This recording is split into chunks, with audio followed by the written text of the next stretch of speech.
mga kababoy ko, magandang buhay. So ito ulam namin, maya-maya.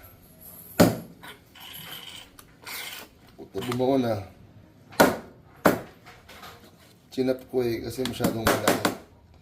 O, diba? Wasari ka, baboy. Alright, magandang buhay sa'yo sa kilala mo. Yeah. So ito, ginigisa ko na yung kamatis. Tama ba, mahal? Ang ulam namin kasi sinabawang maya-maya.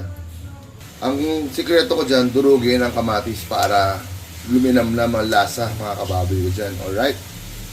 So ngayon naman kababoy, isasalang ko tong pakita mo kumain, isasalang ko tong galunggong, di ba? Simple lang magsalang, huwag kang matataranta.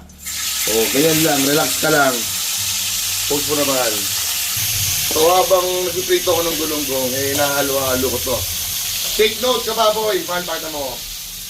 Dapat low fire lang, huwag kang magmamadali pa ng niluto, kaya lang isa sa mga sikreto. Ito yung isda mga kababoy, syempre nadurog na natin at nagisa ng maayos ang kamatis.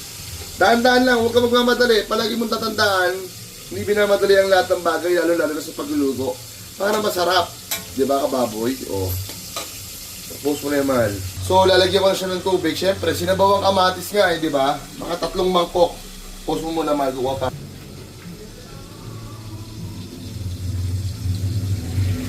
Isa pa.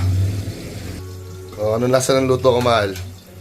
O, diba? Asan na? Muna yung pechay kasi panapos na to kababoy. Panapos na tong pechay ni Ferdinand, kababoy. Okay, good. Sige na, tama na yan, mahal.